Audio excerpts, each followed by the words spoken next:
Good Saturday morning, everybody, and welcome into the Auburn pregame show brought to you by Medical Properties Trust. He's Matt Scalisi. I'm Simone Eli. It's week four already of the college football season. It feels like it has absolutely flown by. I remember counting down the days to September 4th. It's already September 25th. It is starting to feel like fall, Matt, and it's just a beautiful weather day, kind of a beautiful weather last couple of days in Alabama, but very exciting that we've reached Saturday and it has maintained its niceness when it comes to the weather outside.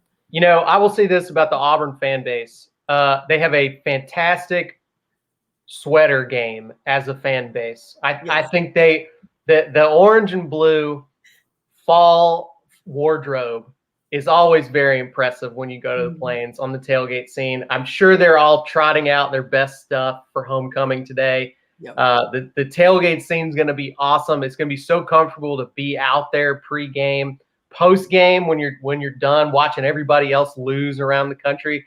Always one of the best parts of a fall game day once you're not just unbearably sweaty for the entirety of Saturday. No question. 3:00 kickoff for the 23rd ranked Tigers against Georgia State today. A little bit of a tune-up, like Matt mentioned. It is homecoming. Tiger Walk is back, 1:00 on the Plains. So I know a lot of folks are going to be excited about that. The leaves might not be changing colors, but as long as it feels like fall, who cares what the leaves look like? But Georgia State coming to town. A bit of a tune-up for Auburn coming off their first loss of the season, first loss of the Brian Harsin era. 28-20 was the final at Penn State, a very tough Penn State team. But at times it felt like the Tigers had a lot of opportunities down the stretch to potentially walk away with a top 10 win for the first time on the road in a very long time.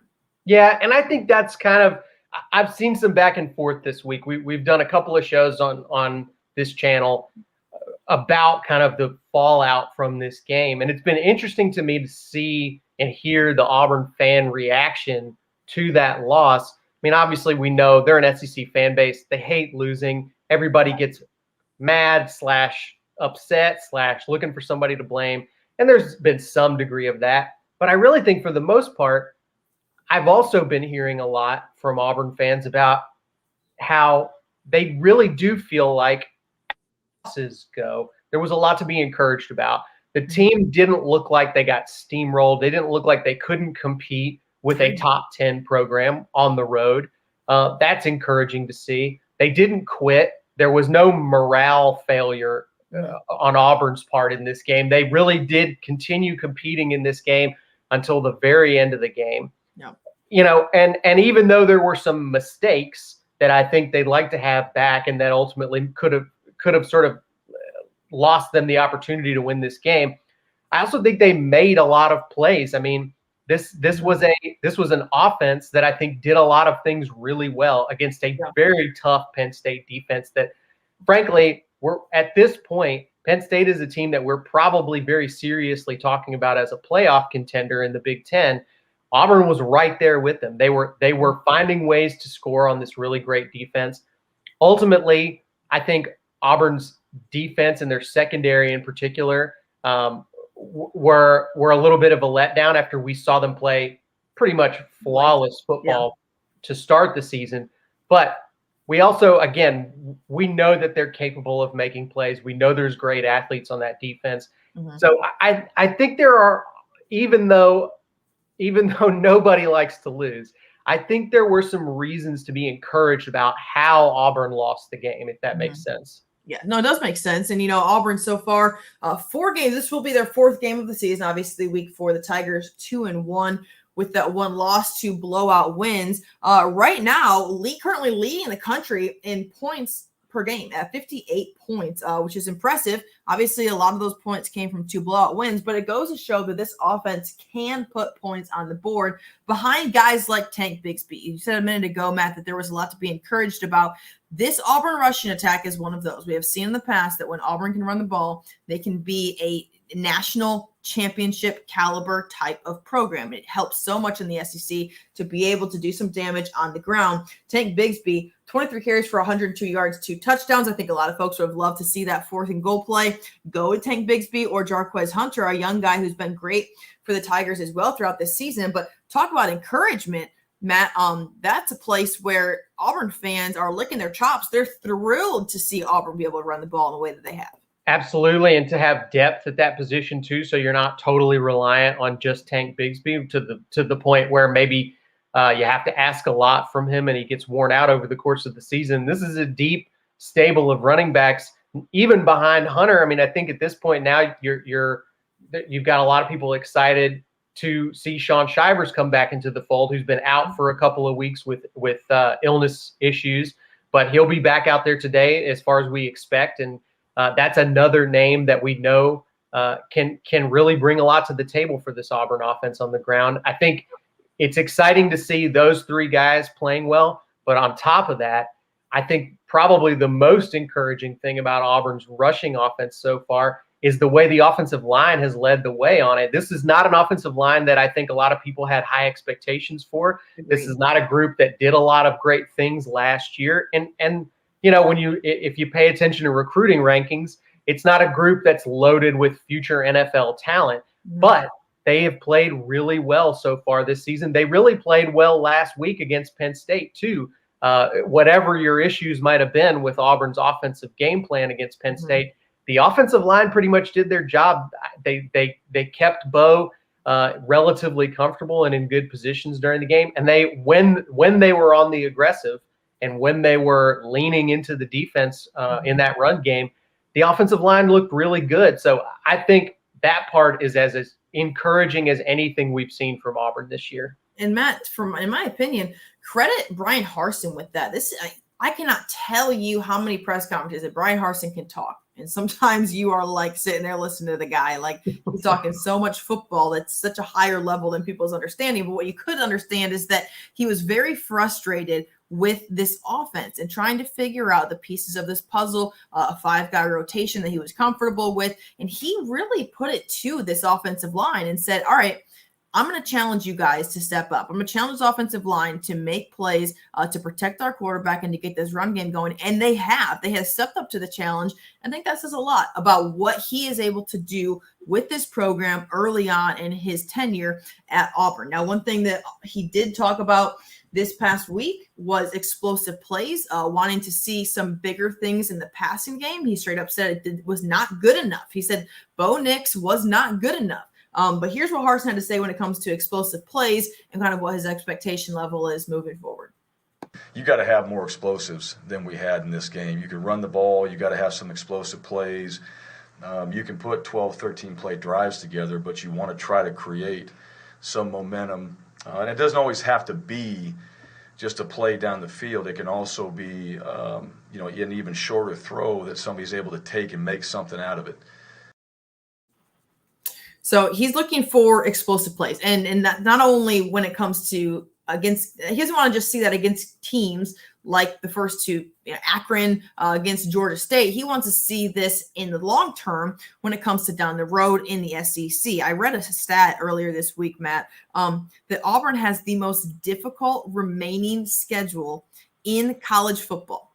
And that is right there. That tells you right there that there's a lot still ahead. We're 4 games into this season, or will be today. Auburn will be 3-1 after this Georgia State game with the loss to Penn State. And then it's the onslaught of all SEC teams, all SEC opponents. And that is not going to be easy. This is really the final opportunity for a tune-up before things get very, very challenging with LSU and Georgia back-to-back. That's pretty brutal. I mean, look, it's never easy if you're Auburn. You're playing in the SEC West, and your permanent cross-division rival is Georgia. We all know Auburn has a tough road, even in the best of times. But I think this is a challenge for a first-year coach. I'm sure that Brian Harsin didn't get into this job thinking it was going to be an easy road to compete at Auburn. But it's also an opportunity to set your standards very high and to get better because you're not getting fat on a bunch of sort of weak teams that you're obviously better than. You have to play great football, and your players very quickly are going to learn what's required of them to be great. So in that respect, I think it's a place where greatness can be forged if everybody is buying in and everybody has the right mindset about it. in terms of Brian Harsin talking about, as you mentioned, needing this team to be more explosive, I do think that's the case. I think the offense having a bread and butter like that rushing attack is a great thing to have. And you really can't be successful unless you have an identity, Sure. a thing that you can lean on and this is what we're good at. But I think you still also have to be multidimensional. You have to be able to break out of that routine in order to beat the best teams on your schedule. You have to be able to be unexpected and to make big things happen when the other team isn't ready for it. I think that's really, we'll see if Auburn can pull that off this year. I talked to some folks who know a lot more about football than me and have been paying attention to Auburn for a really long time too. Yeah. And, I think the wide receivers are what jumped out to me when you talk about the lack of explosiveness so far. We saw some drop balls last week. We just, in general, didn't see a lot of opportunities down the field for those big plays that we've seen in other years from Auburn. Mm-hmm. And the folks that I trust that know this program really well look at that, and right now they don't think that this is a talent issue. They don't see this as an issue of Auburn doesn't have great receivers. There's some super talented guys in this receiving corps, but these guys have been taught to play a certain way. They've been taught to operate within a certain offense. Yep. And that offense asked very different things of them than what Brian Harsin's is. I think that what we're seeing from this Harsin offense so far is it's very much about discipline and doing your job. And in the wide receivers case, it's about running your routes and being very, very precise about that so that you are exactly where you're expected to be on the field. And that's not the way that wide receivers played under Gus Malzahn. They played a very different style offensively. And, I think it's going to take time for these guys to all get on the same page about that and to change their instincts, really, is what they're having to do. Mm-hmm. So we'll see. We'll see how long of a learning process that is. Yeah, and this is not a rebuild for Auburn. I mean, Auburn has talent year in and year out. They have one of the better recruiting classes year in and year out. But what it is a relearn. It's a relearn what a new scheme, to learn his system, Brian Harsin's system, and to unlearn, what you just said. I mean, nothing against Gus Malzahn, but there was a way that he operated, and that operation is not what it is currently. So it's going to take some time. It's piece by piece. Brian Harsin knows that. He's patient enough guy to know that he's going to make his impact and mark on this program. Appreciate y'all's comments. Amber Gilbert tuning in. Auburn needs to get back to running the ball and opening up pass option. There's no doubt Auburn has been fantastic at running the ball so far, Matt. Tank Bigsby, we just mentioned a second ago, Jarquez Hunter as well. Guys that have both had 100-plus yard game. So the expectation is high, but I feel like guys are delivering, especially on the offensive line. Auburn homecoming today, kickoff 3:00 against Georgia State. The Tigers are a 27-point favorite after coming off that first loss of the season to Penn State 28-20 on the road. When it comes to final tune-ups, Matt, where do you think the number one thing Brian Harsin is kind of harping on this program going into their last non-SEC opponent? Well, I like what Amber said there in the comment a minute ago about, needing to use that running game to open things up a little bit more offensively. I think Auburn needs to show that they can be very diverse offensively, that as great as Tank Bigsby and Jarquez Hunter are, they need to show we're more than that. You have to worry about a lot of things when you play us, not just our run game. Because, look, LSU is struggling a little bit this year, but they're still LSU. They've still got a bunch of absolute monsters on the defensive line. And if they want to stop you from running the ball, they can stop you from running the ball. But you got to make them scared to do that. You got to make them back off a little bit and respect the other aspects of your offense. And I think today can be an opportunity to do that. Today can be a chance for Auburn to that tells the rest of their schedule, we're more than just ground and pound. You have to respect every aspect of our offense. So this is a chance for them to do that. I think it's also, an opportunity, I think, for the defense to get a little bit of a mental reset. What happened to them last week can break your confidence a little bit. And I think they need to go back out there today and show just like in those first two games, we can dominate. We can keep other teams out of the end zone. Sure. And we can be one of those great defensive units in the SEC. So there's lots of important things that can be accomplished today heading into that game next week against LSU. And frankly, Georgia State, I'm not putting anybody on notice or anything here, but Georgia State is a genuinely a better team than I think people might be expecting here. So this could be a little bit of a challenge for Auburn that requires them to stay on their toes today. Which can be beneficial. I mean, it can be beneficial to, I'm sure that's the message that guys have gotten throughout this week, that we need to come out strong. You know, we've seen in the years past, Auburn maybe come out against an inferior opponent in ways that fans and coaches and players alike are very frustrated with because they haven't really gotten it done right off the bat. So the expectations are very high for Auburn to come out and deliver very quickly in this game. Of course, before the onslaught of the SEC schedule begins, like I said a moment ago, the most difficult schedule remaining in college football. I read that earlier this week. So Auburn, Brian Harsin, it's an uphill climb after this one. So Tiger fans, look forward to this game because the road does not get any easier. LSU, Georgia, Arkansas is good. Ole Miss, Texas A&M. I mean, that's a scary October. That's a lot to look forward to, Matt. Yeah, it's look, I think that one way to look at this is nobody's expecting Auburn to make the playoffs this year. Nobody's expecting Auburn to win the SEC West this year. You know, how much of an impression for the fans on that, Matt? Yeah, well, we'll see. I would say, how much of an impression can you make this year? How much noise can you make in the SEC West this year? And you know, I think to me, watching this team so far, they don't look like an easy out for anybody. Do I expect this Auburn team to win 10 games this year?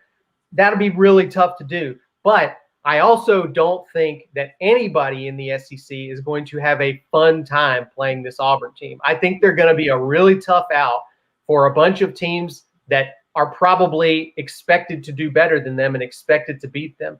Auburn is going to be a tough team for anybody to get a win against this year. And that's something to be proud of so far. I think in year one under Brian Harsin, I don't know that record should be the focus so much as what does this team look like every week? How are they competing? What is their attitude? And do they hold together even after a loss, even when things don't go their way? So I think this is a really important year to establish a lot of those things about Auburn's identity for years to come. You almost sound like a coach there. Identity. How do you respond coming off a loss? I'm trying to coach the fan base, I think, more so. Yeah. I definitely am no football coach, but I can rally the troops in terms of the fans here. I like it. All right, guys. It's also homecoming on the Plains. It's a beautiful, feels like fall day. It might not feel like this next week in Alabama. We know how that goes. But right now it feels like fall. For those going to the Plains, enjoy your homecoming. Tiger Walk is at 1 o'clock, kickoff at 3 against Georgia State. 23rd ranked Auburn looking to rebound a little bit after that first loss of the season to Penn State last week. The Tigers are a 27-point favorite. So, of course, you guys tune into the post-game show. It'll be sometime after 6 o'clock or so after this game wraps up. Expect a win from the Auburn, but the road only gets more difficult as SEC play begins next week. Guys, thanks so much for tuning into the Auburn pregame show. He's Matt Scalisi. I'm Simone Eli. Brought to you by Medical Properties Trust. Enjoy the rest of your Saturday. Medical Properties Trust. At the very